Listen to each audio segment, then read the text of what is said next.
Carley Townsend, a physiotherapist who works in pediatrics at Queen Alexandra Hospital in Victoria. And she also works with InReach Online Physio. Tonight, she is here representing InReach. Carley's going to be discussing the benefits of physiotherapy in children on the autism spectrum. Carley, thank you so much for taking the time to speak with us, and I will hand off the hosting to you. All right, thank you for that introduction. Right, as Sharon said, this is my talk through InReach, partnered with AutismBC, talking about physiotherapy for children with autism spectrum disorder. See, there we go. So I just wanted to acknowledge that I am speaking to you from the traditional territories of the Wasanich people and Songhees Nation, on whose traditional territories I live, learn, play, and do my work. So this is just a little outline of this presentation. So first, I'm just going to talk a little bit further about who I am and what my qualifications are. And then I'll talk a little bit about what InReach Online Physio Services is. Then I'm going to talk a little bit about the research and what that says about gross motor development and autism spectrum disorder. Then I'll talk about the role of physiotherapy in autism spectrum disorder. And then lastly, we'll close with some questions and answers, just like Brock kind of outlined already, how you can ask those questions. Okay, so about me. So I went to UVic and I did my first undergraduate in microbiology, and then I did a second one in kinesiology. I then went on to do my master's of physical therapy in 2015. Upon graduation, I immediately started working in pediatrics. I knew right from the beginning that I wanted to work with kids. So I actually started working first at BC Children's Hospital, where I worked for about 4 years. And then I moved from Vancouver to Victoria, back home, and I started with Queen Alexandra working in the early intervention program. So that's working with children from birth to age 5. And so I also started recently working with InReach Online Physiotherapy. So that was just in the past year, doing their private physio services kind of on the side. So a little bit about InReach Online Physio. So it was established in 2018 with the goal of providing high quality physiotherapy services using video conferencing for people in remote and rural areas and for individuals who require receiving service in their home. So assessment is typically done by discussing your history as well as doing a movement assessment, and we treat through education and exercise. So there's actually quite a wide variety of physio services available, including acute injury, healthy aging, neurological rehab, pelvic rehab, concussion rehab, cancer rehab, and then of course, pediatric physio as well. Okay, so online booking for InReach allows for same day and same week appointments. We accept reimbursement through extended health benefits, so Pacific Blue Cross, Green Shield, Manulife, etc. You don't need a doctor's referral. We do work with several doctors' clinics throughout BC, typically in like the rural and remote north. And then also, I think this is an important note, is that we do 15-minute free complimentary sessions, and that can be really beneficial for kind of assessing whether or not you think that virtual video conferencing is going to work for you and your family. So you can make those online. You can set up a free consultation, or you can just email InReach to set one up.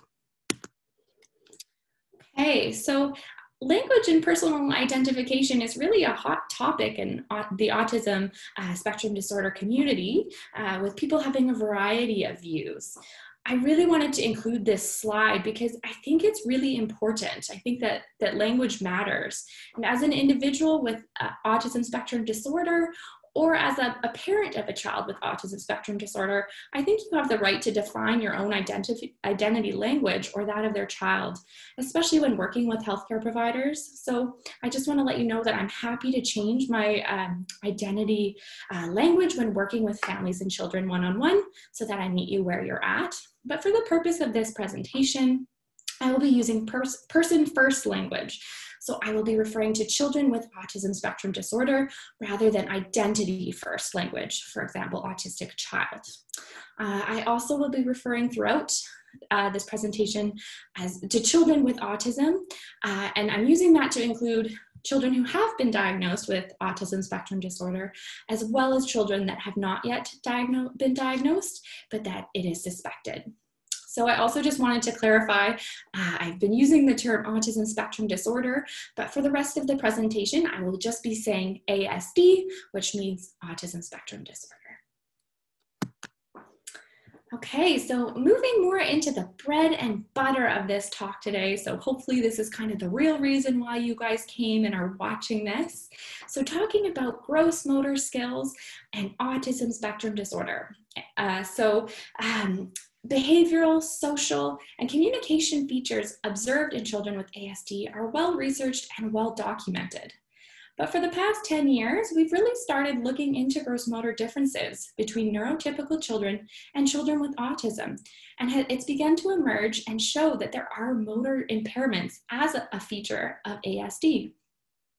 The current focus of therapies for ASD tends to de-emphasize the importance, though, of motor skill acquisition.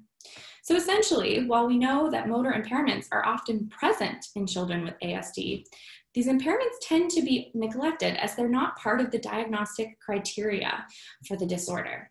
So even though most children with autism have poor motor skills, physical activities are usually the last thing that people focus on. So what does the research say about gross motor skills and ASD? So looking specifically at early development, we can already start to see changes as young as 1 month. So babies at 1 month that will later go on to be diagnosed with ASD use their arms less frequently than their neurotypical peers and also had higher incidences of asymmetric visual tracking. Visual tracking is when you move something and eyes follow. So babies that would later be diagnosed with ASD also had a persistent head lag at 4 months. So around 4 months is where we start to see that nice chin tuck emerging when doing a pull to sit. And that's just pictured on this slide there, is a nice chin tuck when you're pulling on baby's hands to help them sit up. At 6 months, babies still had difficulties visually tracking, specifically tracking moving objects, and also had difficulties sitting independently. At 18 months, the visual tracking issues persisted. Persistent toe walking beyond age 2 is also more common in children with ASD than other forms of developmental disorders. And we know that motor skills such as reaching, crawling, walking, all of those are very important for learning social communication behaviors. So moving along from early development, in general, children with ASD tend to have below average motor skills that persist into adolescence. One study that had a sample size of over 11,000 children with ASD showed that 87% of them were at risk of motor impairment, but only 32% were receiving physiotherapy services. Another familial study showed that children with ASD in families with neurotypical siblings had lower motor proficiency scores than their typical siblings. While families consisting of siblings who both had ASD, they had similar low motor proficiency scores. So essentially, this means that those scores were likely due to their ASD and not due to their upbringing. Imaging studies have shown that children with autism rely more heavily on the part of their brain associated with conscious, effortful movement than that of their peers, while neurotypical children are able to rely on parts of their brains that are associated with automating tasks. So this means that even the simple task, such as tapping your fingers, requires significant cognitive effort for a child with ASD. Imaging studies have also shown less connectivity between the parts of the brain involved in coordinating and executing movements in children with ASD. Studies have also shown that children with ASD move less than their neurotypical peers, and that children with ASD are 2 times more likely to be overweight and nearly 5 times more likely to be obese. There are higher odds of overweight and obesity in older children aged 12 to 15 than in children aged 6 to 11. This particular study also acknowledged that some of the genetic differences causing ASD also affect weight gain, but were unable to account for this within their study, and so this was a limitation of their study. So what does that research mean for daily living? These differences manifest in anything that relies on balance, body awareness, and postural control. Motor skills can have an impact on participation in activities of daily living. Motor skills are really embedded in everything we do.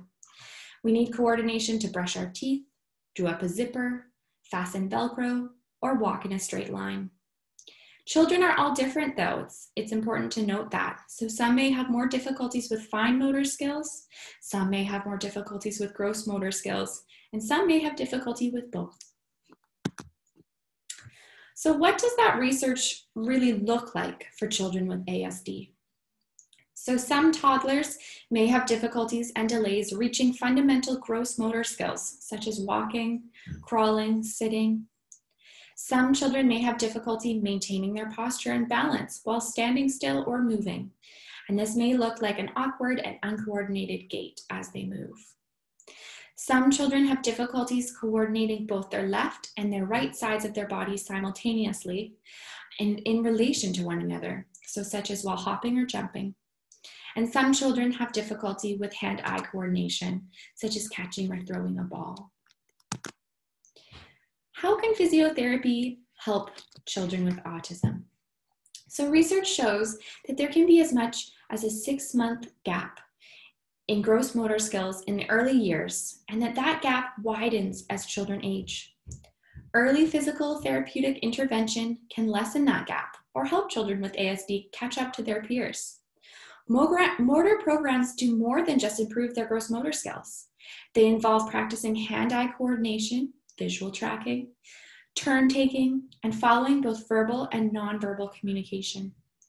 Small studies have suggest that in addition to increasing gross motor skills, movement-based therapies may improve social communication, attention, behavioral issues, and academic performance.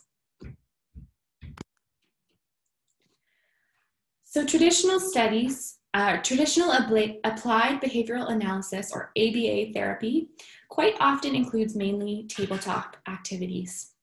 Physical therapists will get your child up and moving for therapeutic intervention and give you ideas on how you can incorporate more activities into your daily life.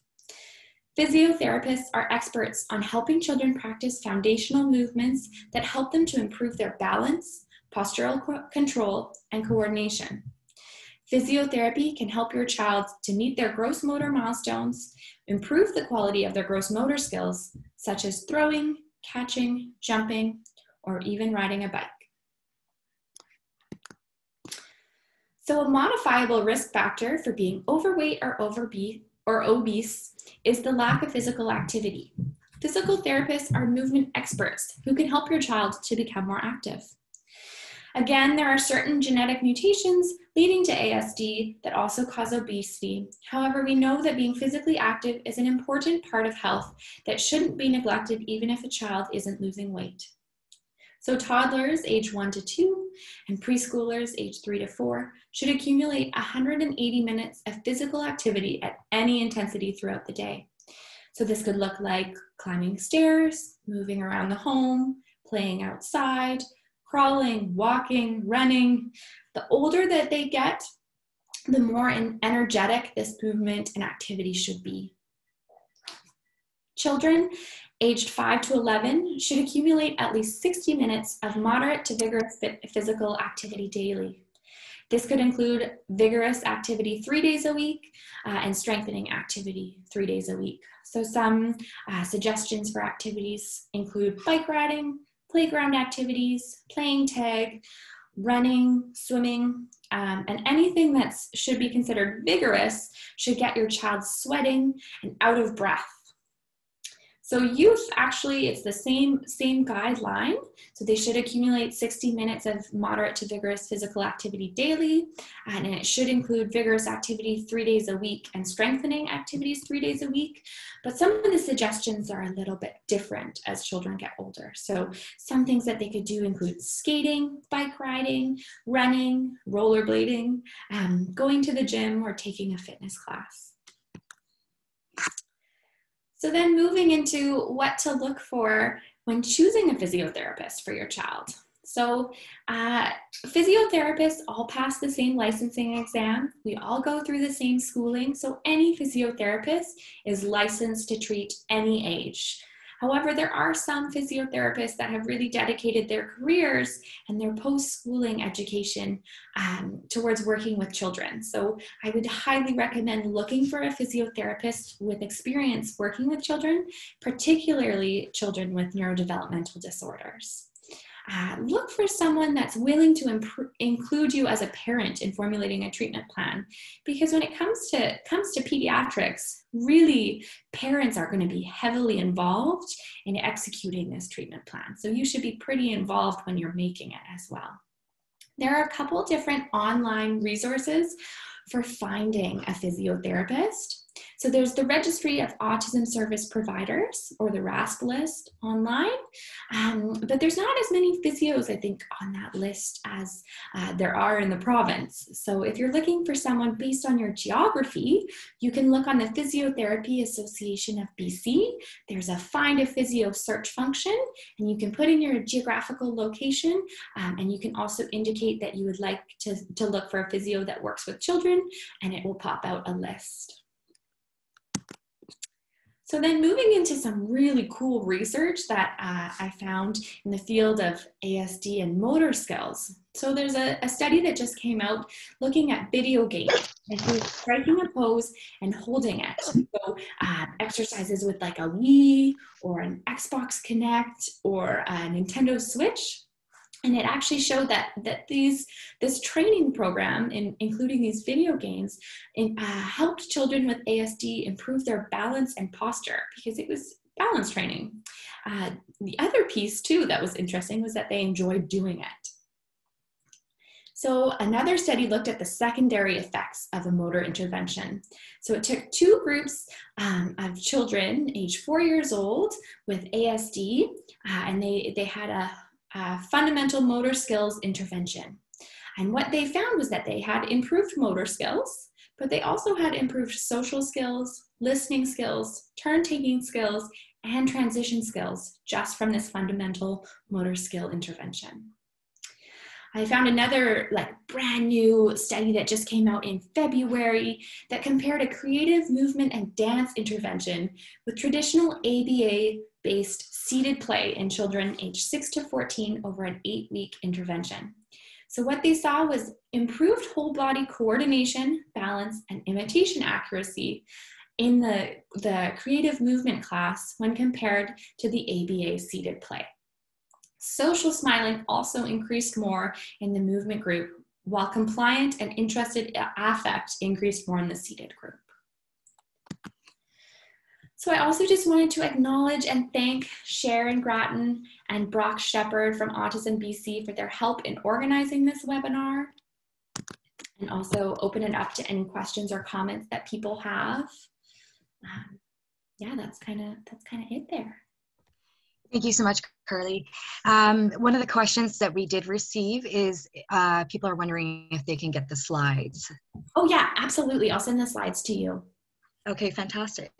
And I can email it to everyone afterwards. If anyone else has additional questions they'd like to answer, if they could post it in the chat area, then I can ask Carly directly. I wanted to also just comment around the RAS list and what the funding might look like for children who are under 6 and children who are over 6. So Carly, as you are not currently on the RASP list, you're in the process of getting on the RASP list. What can that look like for families accessing service? Yeah. So if you're wanting to access service specifically from me, because I'm not on the RASP list, you can't use your autism funding to get service from me. But so we accept extended medical benefits through InReach. There's also, you could do private pay if that's a financial option for you. There's a number of charities like Variety that we can also apply to funding for therapy. And then if your child's on the at-home program, there's sometimes, depending on their age, there can be funding through the school age extended therapy program, and they do fund virtual services. So there is a number of different options. So yeah, families, I totally encourage them to reach out via email if they have questions about funding, and if the cost is prohibitive, there's things we can do to work around that. That's great. And for children that are over 6, they can use their autism funding for services. And another question that came up was, what is the difference between physical therapy and occupational therapy? That's such a great question, and it's so common. I was asked this earlier today from a client of mine. It really depends on kind of like what context it is. So in the context of ASD, physiotherapists tend to look a lot more at motor skills. We don't focus as much on the fine motor skills, but it is definitely something we pay attention to. But with gross motor skills, think about like big movements, like walking, running, catching and throwing a ball, those sorts of things. The other piece that occupational therapists can be quite involved in is feeding. They're pretty involved in feeding. They're also involved in like toileting and toilet training, activities of daily living, and sensory. So they can definitely be involved in kind of sensory aspects of ASD as well. So there definitely is some big differences in the role of an OT and a PT, and that's why we tend to work really well together. Mm-hmm. That's great. There is a question from Sasha. Sasha is asking, are there any activities you would recommend for doing in the home if therapy isn't an option? She commented, I manage a staffed resource and we have a youth who won't leave the house because of COVID. We cannot have anyone coming in right now. Yeah, totally. So it definitely depends on like equipment in the house, the age of the child. It could be important too to kind of figure that out. But even something like going up and down the stairs can be an activity. If you're inside the home and you wanted to play with a ball, sometimes using a balloon is actually a really great option. Using rolled socks if you're using a smaller ball. Like there's definitely ways to make physio fun and to make physical activity fun. And I think that's one of the big things about being in pediatric physio is really my whole goal is to do fun and creative movement and really kind of set these kids up for healthy, active lifestyles as they age. Because we know that in general, kids are more active than adults. So what can we do to help make that activity so fun that they want to stay active? But yeah, like going up and down the stairs, throwing some balls, kicking a ball. If they have a backyard, like walking up and down slopes, like doing little, you can do obstacle courses, like treasure hunts can be kind of fun where you're like, put stickers somewhere depending on their age. That can be kind of a fun activity to do. Mm-hmm. Okay, that's great, Carley. Thank you. There's another question from Denise asking around bladder control and if there are suggestions for assisting with awareness and if there are any physio suggestions on what might work for that. Yeah, so pelvic health is actually a really interesting field of physiotherapy, but it's also a very unique field of physiotherapy. So unfortunately, that's not something that I have much expertise in. But if you are interested, there is a pelvic physiotherapist at InReach Physio who does provide online consultation, and that could be something that you guys could talk about. There are some other specific pediatric physical pelvic rehab physios. So if you're interested, I could also, you could, Sharon, you could give them my email address, and I'm happy to put them in touch with a physio that does pediatric pelvic health. Okay, that's great. And I just want to also comment that next month we're going to be doing a talk on toileting with AutismBC. So that's going to be something to look forward to, that will go over that as well. We're going to be working with the BCBA on that talk. There was a question on if anyone in your practice works with young adults or autistic adults.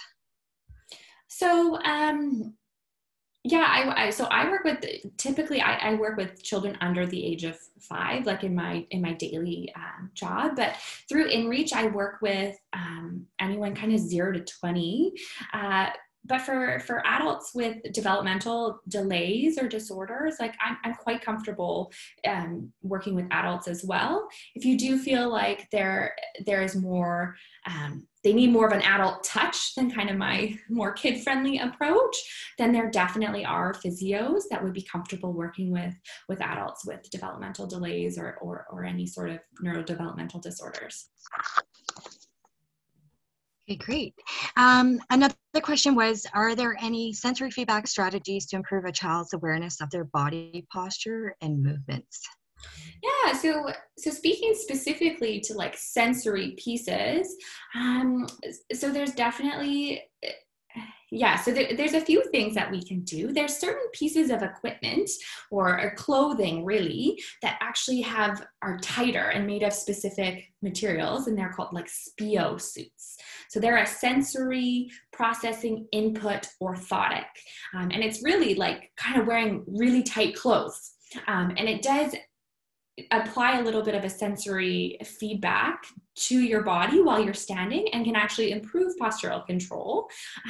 So Physio suits can be kind of pricey. Another way to do it is to kind of just get a leotard and get it in a size too small, or to get Spanx.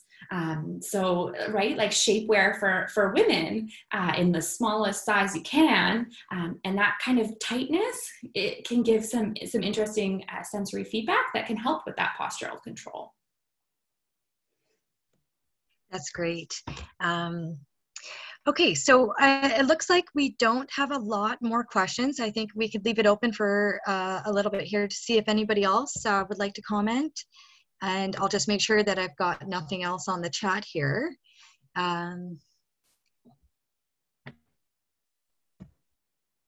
Okay, it looks like we've covered mostly everyone. If anyone else has anything, please chime in. But thank you so much, Carley, for joining us. That was very informative, and I learned a lot myself about the benefits of physiotherapy. And as a parent with a child on the autism spectrum, I think it's definitely something that when my son was younger, I wish we had access to. So really appreciate this educational information session.